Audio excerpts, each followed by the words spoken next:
Now, that will not be where that will not be where the fun ends. We are going to have an after party where we'll keep this Zoom open and we'll turn off the recording. And we welcome folks to stick around and ask us questions and to chat a little bit more on this topic after the hour is up. And I'll reiterate again, this presentation right now is being recorded and it will be made public. The breakout rooms and the after party will not be recorded. We're utilizing auto closed captioning, which isn't perfect, but you can use it now. And then the recording that we will upload to our website after today will have corrected closed captioning, as well as, you'll also have the slides available to you with our notes. So if you have any logistics questions about anything I just went through, please hit up the chat and we'll take a chance to answer some of those. We're going to leave the poll open for just another minute while we do our introductions. Ooh. Okay. Let's go back a little bit. Here we are. So we are LEPD, and LEPD stands for Librarians for Equitable Professional Development. We came together in 2019 to investigate our shared interests and frustrations about financial inequalities that we perceive in library information sciences, specifically related to professional development and service expectations, and how those expectations tie to promotion and tenure. So we're going to go around and briefly introduce ourselves. My name is Jackie Wilkinson. I'm the head of Discovery and User Experience at Indiana University in Bloomington, Indiana. Bridget, you want to go next? Yeah, hi, my name is Bridget Commanda, and I am the Research and Instruction Librarian at Trinity Washington University, a small private liberal arts school in Washington, D.C. Faith, you want to go? We'll continue down the line. Yeah, hi everybody. So excited to be here and to have you all here. My name is Faith and I am a reference librarian at the community college called Bakersfield College in Bakersfield, California.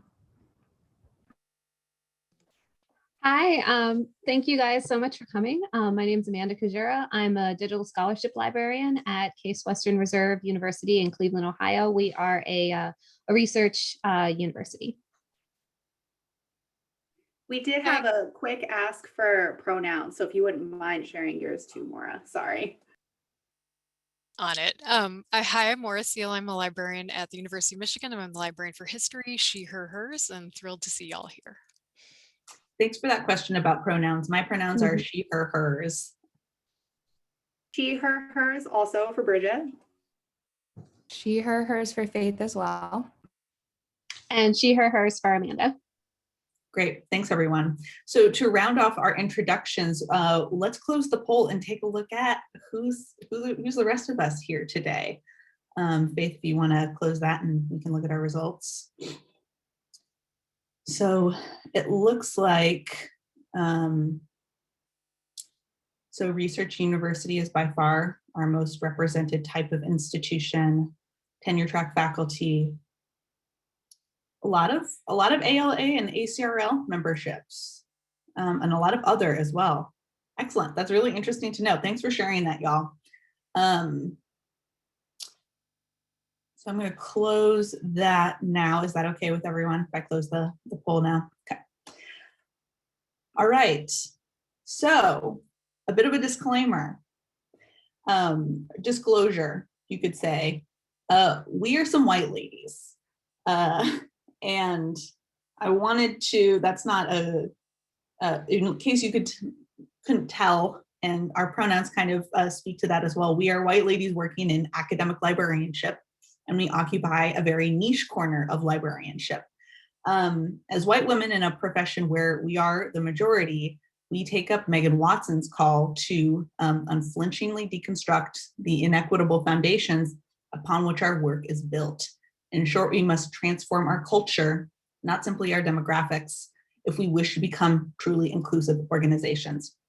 This is a quote from her chapter, White Feminism and Distributions of Power in Academic Libraries, from the book Topographies of Whiteness.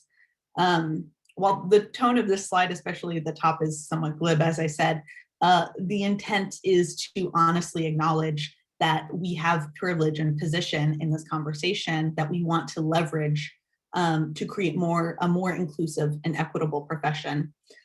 And we'll talk more at the end of this talk about how we want to collaborate with others who are interested in this topic, who represent a more diverse variety of perspectives and experiences within librarianship.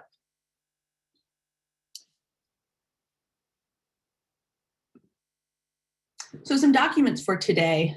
You can find all of the documents we're going to reference on our website. It is kind of a thorny URL, so I'm going to leave this up for 1 second, and then I'm going to show you where the website. Actually, I'll just I'll exit out right now and take a look. Let's take a look here.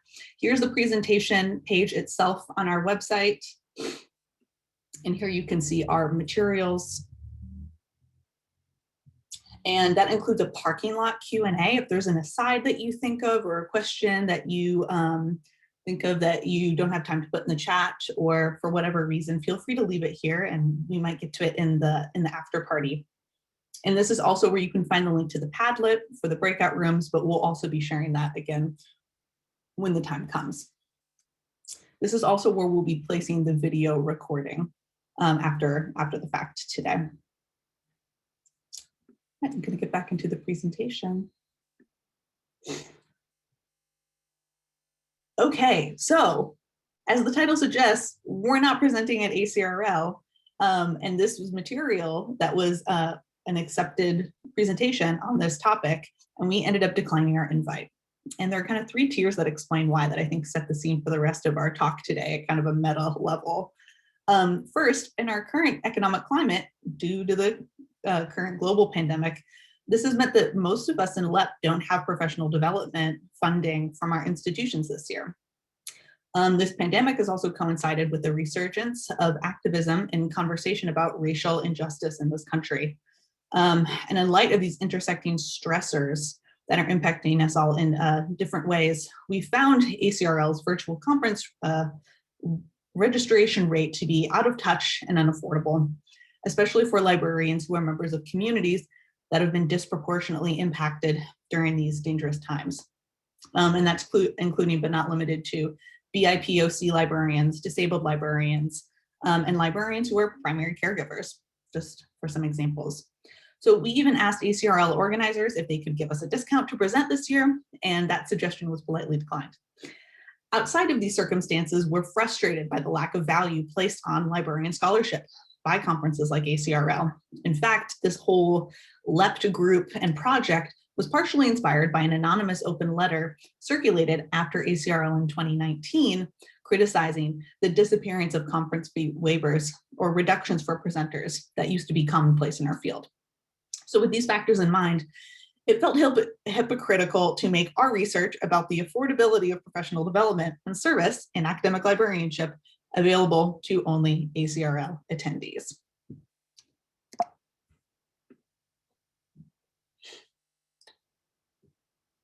So now let's, who's taking over from me here now?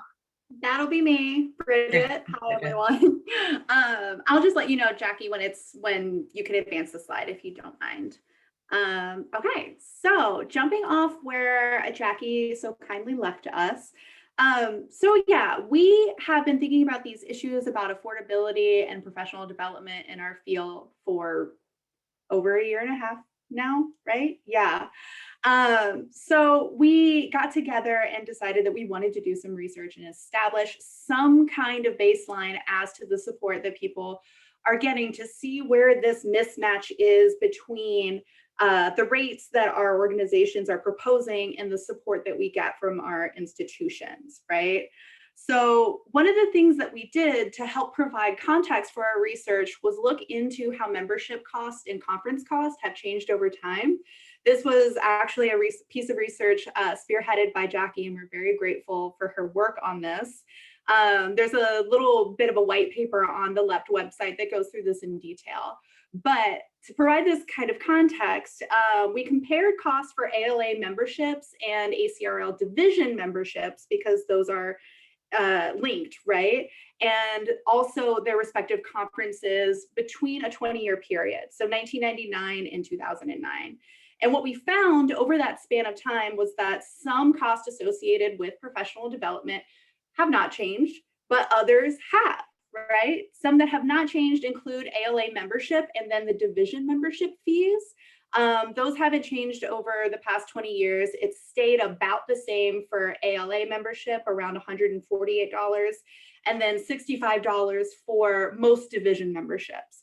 Of course, this is kind of a complicated setup, right? So we do have all this information on the website as well, as I mentioned, but those are the estimated costs. And then the early bird conference rates for ACRL's biennial conference have also remained relatively the same, around $395. So if you are able to go and you are able to register in advance, that's been the rate for the past 20 years. But what has increased substantially over that period of time, though, are the registrations for ALA's annual conference and midwinter conferences. These may not seem directly related to the issue at hand, but because we're talking about professional development and professional service, and if you want to sit on a committee in ACRL, you have to attend these other ALA meetings as well for many of these appointments, right? So we're talking about how much it costs to actually do these things that are expected out of us in our profession. And if you wouldn't mind going to the next slide, Jackie. We've worked up a little bit of a scenario here. So we could actually total out how much does it cost to be an ACRL committee member, right? Because that's sort of the hypothetical appointment for doing service. So someone seeking to serve on a committee in ACRL to fulfill a tenure requirement, if tenure and promotion is a part of their position, then they would be subjected to about $1,200 in membership and registration fees for ACRL for the years that ACRL runs. It's biennial, so every other year, and then $780 a year when only attending ALA obligations. So it bears noting that membership fees are not covered by our institutions most of the time. It's something we found in our research. And these estimates don't include things like travel, hotels, food, or other associated spending with travel and attendance.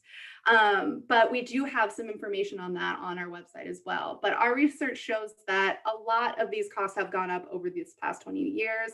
And so we're looking at several $1,000s at least at a minimum in order to participate as a committee member in these organizations.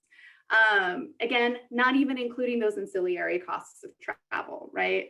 So with that background in mind, if we could go to the next slide, we decided to work on a survey and distribute it to our fellow academic librarians to figure out how much support we're getting for these activities that are expected out of us.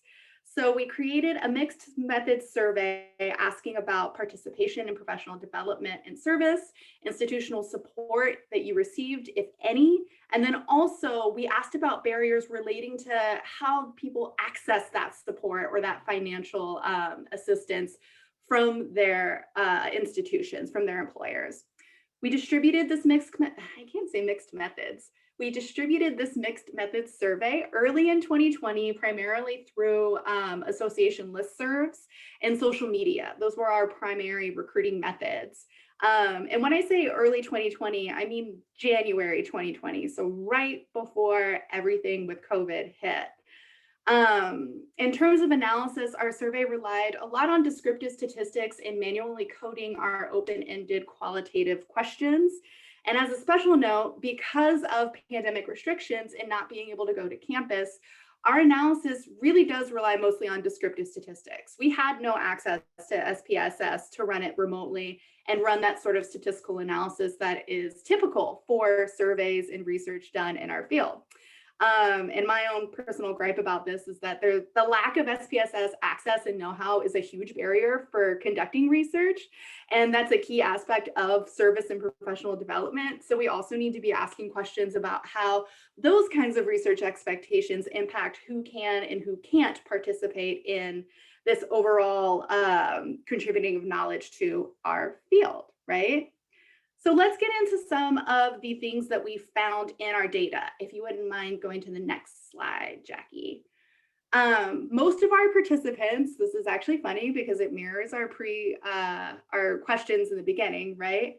Most of our participants were from large institutions. 68% of our 4-year respondents were from the Carnegie classification for large universities, and 72% of our 2-year participants, so community colleges, were classified as large. They were also mostly urban and mostly public institutions. So 45% urban and 72% public. And if you wouldn't mind going to the next slide, Jackie. About half were early career librarians, so 5 years or less in the game. And then about half, this is not on the slide, I don't think, but about half supervised others in some capacity. We were interested in this question of supervision just because, you know, the assumption that maybe if you supervise staff, you might have more access to funding than people who don't, or something like that. But when we looked at the types of positions and appointments our participants held, 40% were tenure track faculty, about 23% were non-tenure track faculty, and about 28% were classified as staff. And if you did not fit in those 3 categories, then you had, you know, an other classification for your position. And I think Faith is going to pick up for us here. Yes. Hello, everybody. So I'm going to take y'all through sort of our the rest of our descriptive data, and then some of our a little bit of some qualitative stuff as well. So right now, I want to go over one of our main questions, which was, is librarian promotion contingent upon professional development or service? And I'm actually going to launch a poll to y'all right now, just because we wanted to see how this question worked with y'all. So I'm going to launch that right now, and I'll go over our data while y'all are answering that question. So 89.2% of our respondents said that librarian promotion was contingent on professional development and service. So already we're going, okay, we need to be doing professional development or service. Of course, this does not apply to those who do not have a promotion or tenure process in place. So I'm going to go ahead and end this poll so we can see what our answers are. And so I'll share the results with y'all, but it looks like in the room with us, about 74% of us do need to do professional development or service to complete promotion or tenure requirements. So awesome. I am going to move on to the next slide, if I can.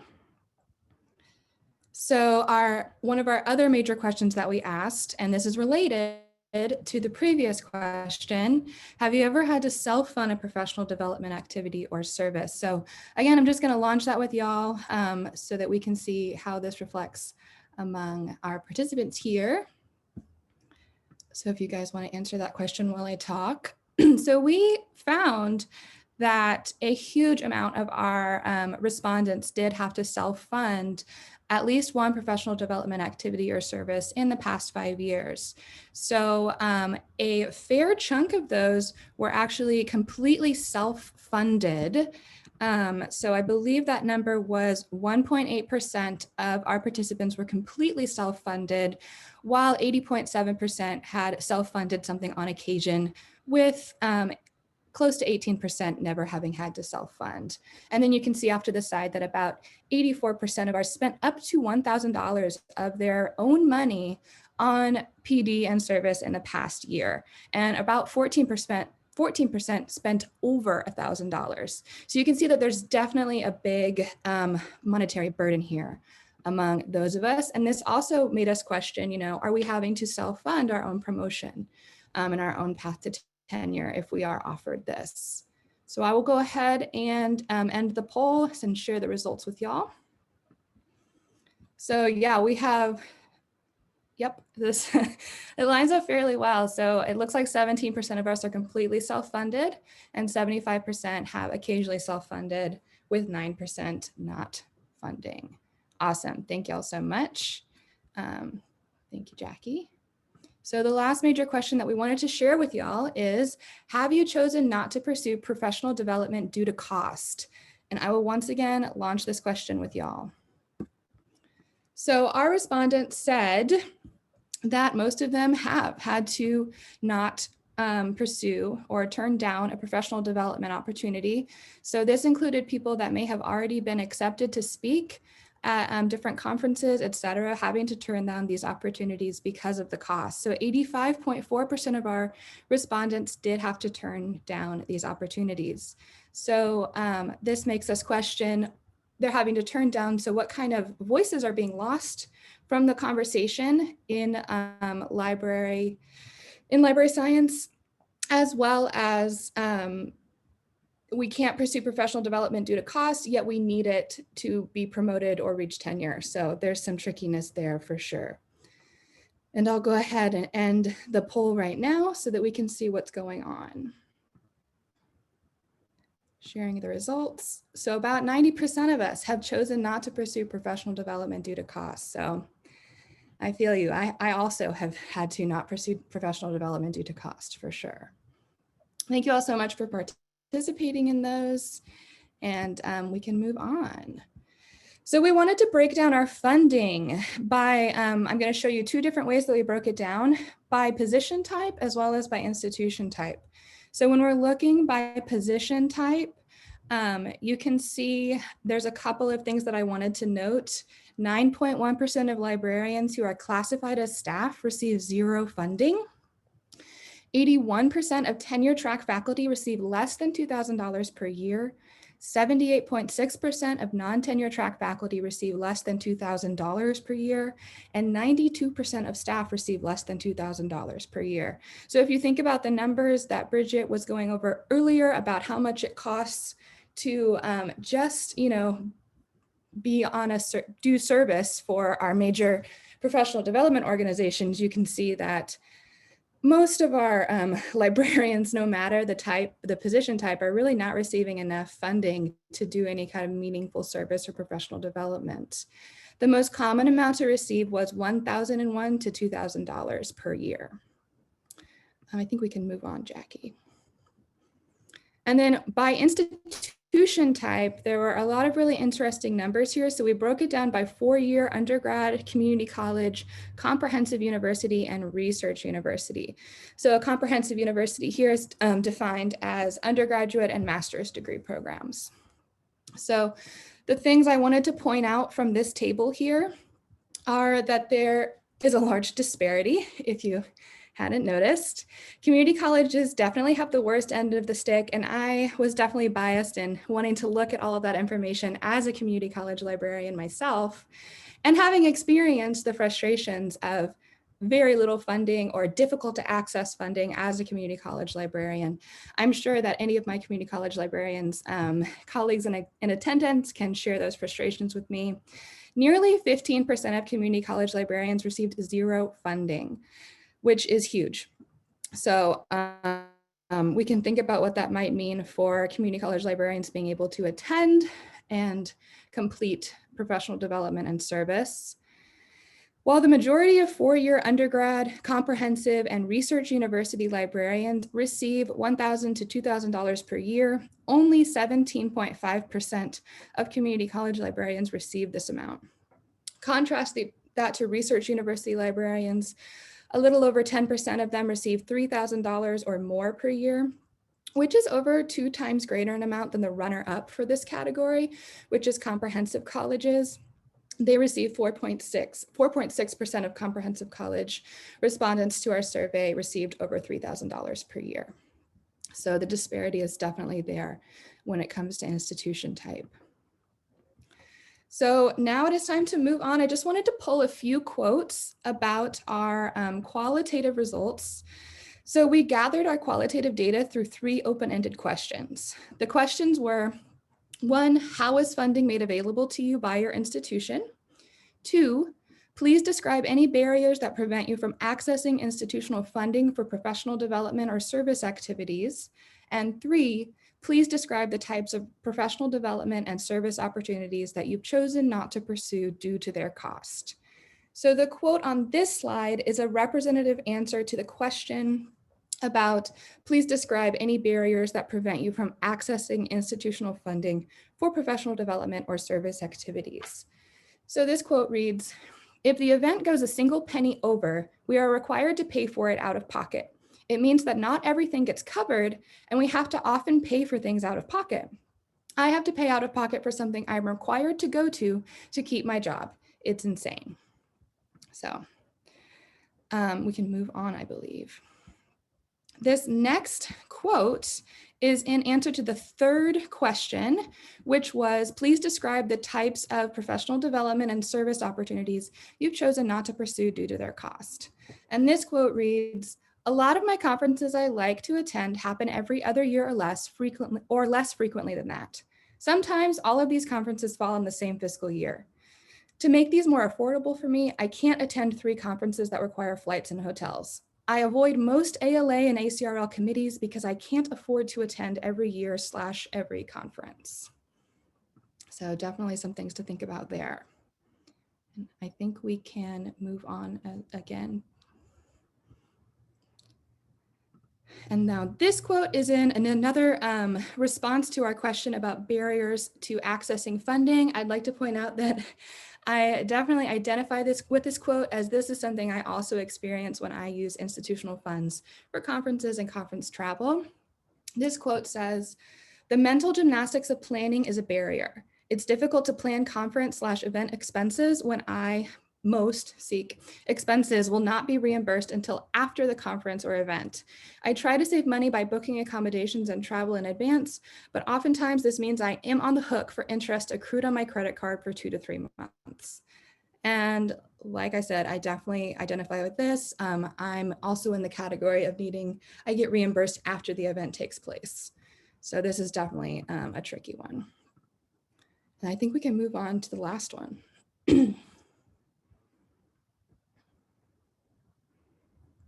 So our final quote here is another response to our question about opportunities that our participants had to forgo due to their low funding. This says, I elected to not pursue higher level service within ACRL to avoid having to attend ALA.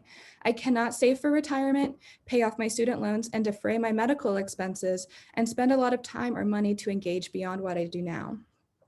We saw that many of our participants simply had to turn down opportunities for higher level service, or as I said before, even had to turn down presenting at conferences due to their low or non-existent budgets.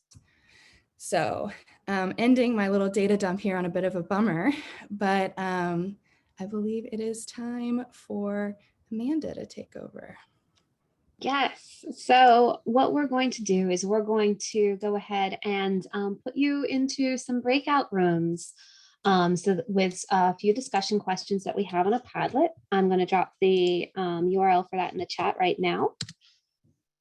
See if it will go ahead and let me, there we go. There we go. So just a few, I wanted to cover a couple of ground rules about it. Feel free, as you're seeing responses on the Padlet, to respond to any of the comments that you see, vote up or down responses that you like. And to just go over a little bit of housekeeping, you'll be put into the breakout rooms, but feel free to leave the breakout rooms at any point. The discussion questions and the code of conduct are on the Padlet. So like I said, I just dropped that in the chat. So take a minute to go ahead and look over that. We will remain here in the main breakout room. We will not be recording any of the breakout discussions. And we're asking that please do not share any identifiable information outside of the breakout rooms, including in our Padlet or in the Q&A Google Doc. We ask that you go ahead and select one person to add your thoughts on the discussion questions to the Padlet so that it's easier for people to go ahead and put their thoughts out there in an organized fashion. And any additional questions, comments, anything like that can be added to the Google Doc. And I think we can go ahead to the next slide. So just to reiterate, please pay attention to the code of conduct and feel free if you to leave the breakout rooms at any point and come back here, we'll be here. And you can report any breaches of the code of conduct that we posted to all of us via the chat function. So please feel free to go ahead and Faith will start putting people into breakout rooms, and to go ahead and pull up the Padlet going to either the link that we posted in the chat on here or by scanning the QR code. And I'll go ahead and I'll drop those links in here in the chat just one more time. Let me see. There we go. There's the Padlet. And I'll also go ahead and post the Google Q&A document as well for anything that doesn't fit into those discussion questions. Okay, are we ready for me to open the rooms? We should be all set. Okay, to my co-hosts, there's so many attendees that I'm going to have to, it's going to take too long for me to remove y'all from our breakout room, so just come back to the main room after I open the rooms. All right, I will see y'all in a bit.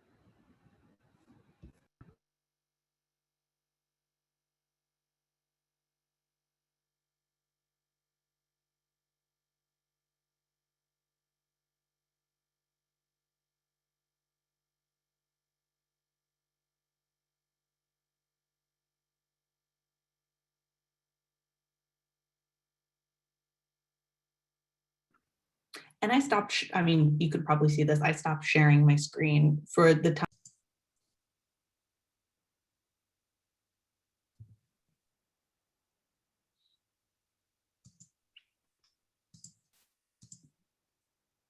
Okay. And I actually have this down as Bridget. Do you want to pick up from here? Yes. Okay. First, really quick, welcome back to the main room, everyone. I hope that you had some cathartic, emotional, stimulating, intellectual conversations about the sorts of barriers that we're all experiencing, so that we can get all that out of our systems and start working on these issues, right? We have the Padlet. It is packed to the gills, and I definitely encourage all of you to take a look at it. And we're going to sort of unwind those issues in the after party when we end this at the end of the hour. We want to be respectful of everyone's time, so we're going to try and get through the rest of our slides before 3 o'clock. But then Faith and I will be your after party hosts, so feel free to stay on, and we can, I forgot to bring my 4 o'clock wine, but we can talk about what's in the Padlet as well as some other things. But to bring it back to what we're talking about today and sort of wrapping up about the themes that we found in our own research when we were going through our data and what it means, like what are the greater implications of this, right? So we already know, and we had guessed a lot of the things that were borne out by our data, but we know that professional norms around professional development, including service to the profession, presenting, conducting research, and even just attending conferences or serving on committees or any of those related activities, being able to participate in those assumes a certain type of academic librarian that is middle class or wealthy, does not have caregiving responsibilities, lives in an easily accessible metro area, and doesn't have any kind of ability concerns, right? So it's a very narrow person that fits this type of role or assumption or, you know, all these different identities. So we know that the white supremacist, capitalist, patriarchal context that we live in and work in, thank you, Bell Hooks, for that reference. It's mirrored in how our institutions and associations set expectations for this participation by not allowing for things like, we had a survey respondent explain how they didn't go to conferences because they had mobility concerns and it would cost them extra to get accessibility equipment, right? So when those things aren't taken into consideration, we see those as those assumptions about who we are and what we can do and how we can participate. So it's mirrored in how our institutions and associations set expectations for participation, and it's why we're seeing the challenges and obstacles that we are when it comes to participating in professional development and service. And this is insidious and terrible because participating in these activities is often required for many of us for promotion or tenure if you're at an institution that structures its appointments that way. But even for those of us who do not work at institutions that require these activities for promotion and tenure, we are still penalized. And that is my situation, actually. I don't have those expectations put on me. But if we aren't funded adequately for those who are, then those costly endeavors add up and we end up paying for promotions out of our own pockets, right? Jackie, could you go to the next slide for me? And what this does is result in a self-reinforcing feedback loop of homogeneity in our most vaunted organizations, the ones that we respect the most, ALA, ACRL. And our research and development in the field will continue to mirror the circumstances of those who are able to afford to not only conduct that research, but then to present that research, right? And so, as we said, many librarians have had to decline opportunities to present work or participate or attend professional development due to those costs. And those costs, including membership, also preclude many from serving in these committees, which means that the organizations are run by the people who can afford to do it. And so we're continually leaving voices out of the conversation, right? And that includes librarians who don't have the funding to do the research to present, they don't have the funding to participate, to benefit from the research. Or if you do, like you have a grant, then you go and you find the research that's being presented doesn't mirror your own circumstances because most of the librarians who can are those from larger organizations or larger institutions.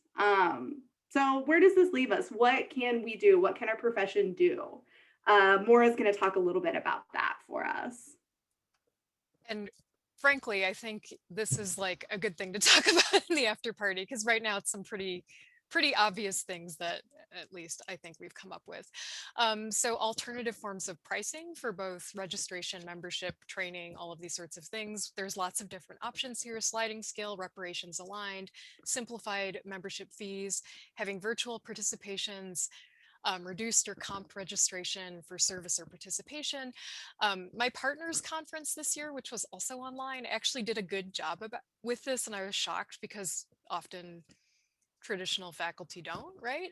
But they offered 4 different registration rates for their conference: supporter, which included a tax-deductible donation; standard for anyone who is funded; student or unsubsidized registration for students or people who were not funded by their institutions. It was like, I think, $55. And then they also offered under or unwaged for those experiencing financial hardship. Another thing we need to do is increase fiscal transparency. So this is around our professional organizations, specifically this slide. I'll talk about it for us next.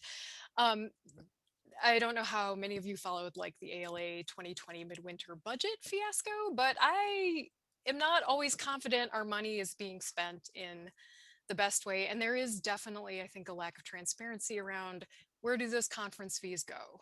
Just where do they go? What do they go to? Sorry, I moved ahead on my own slides. And I just want to point out, you can see salaries of folks in nonprofit organizations on their 990 forms, which they're required by law to file. And I invite you to look up some of the organizations in librarianship and see how much the folks who work there are getting paid, because I can tell you they're getting paid more than me. And then finally, and I think like we've seen this year, right? More combined format conferences, many different options for participating in service, many different options for participating in professional development. So some sections of ACRL have actually moved to virtual work only for committee service, which is nice.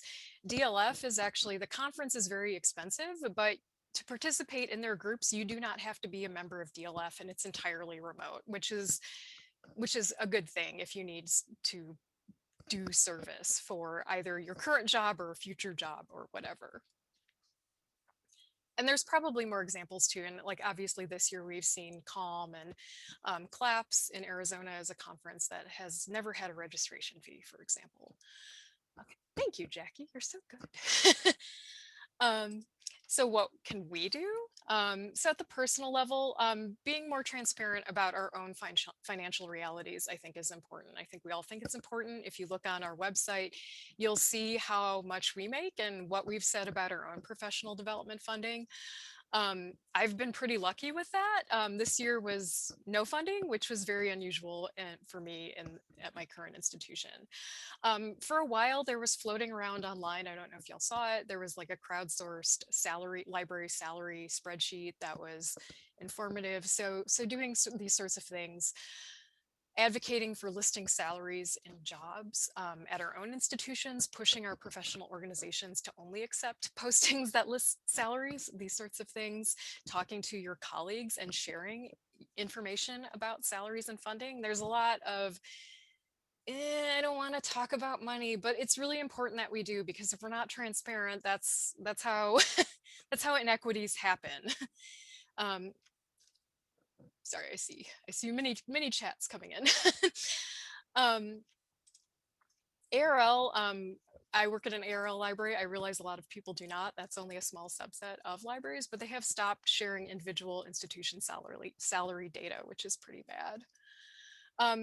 Leverage existing structures to advocate for transparency and equity. So for those of you in unions, those are great organizations for doing that. Sometimes if you're faculty, you might have like a library faculty assembly. You might not have anything like that. And even if you do, there might be risk in doing that. So I do want to acknowledge that it's not always safe to be able to sort of do this work. Finally, we need to hold our professional organizations accountable, like they exist for us ostensibly, right? Like that's why they're here. I get there's a lot of criticism of American Library Association, not American Librarians Association, but if we don't give them money, they no longer exist. And I have a note here, sort of you can sort of feel how you feel about this. A lot of people have, I think, like a burn it all down mentality with ALA and ACRL, and totally respect that. But there are people who are working to make those organizations better too. I think I understand either point. Or we build new structures, and we see that, like I mentioned, some of the other conferences we've seen online this year. It's something like this that we're doing. There's lots we can do here. And then, yeah, I hope y'all have other ideas and you'll be in touch, and maybe we can move this forward in some way. So our next steps, we would like to continue doing some of this work. We'd like to collaborate with librarians and with other identities and who sort of sit in other organizational places. As we said, we're white women who work for academic libraries, like that's a pretty narrow perspective. Maybe looking at related issues like short-term appointments and fellowships. And we have been working on a paper for In the Library with a Lead Pipe. Hopefully that'll be out in June if the reviewing goes smoothly. Hopefully that will. But yeah, please be in touch. We're all online, as you are you. So, okay, I will hush now. Excellent. And again, this is our LEPD website, and there's a contact us page. So maybe you've seen this URL a couple of times now.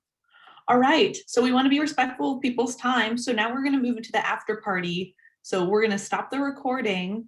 And if you need to take off, we completely understand. But if you want to stick around and ask us questions, or we'll pull up our parking lot Q&A document, we can keep the party going and do some breakdancing, as you can see in this slide, or some awe and inspiration, like the people on the sidelines. Both moods are acceptable.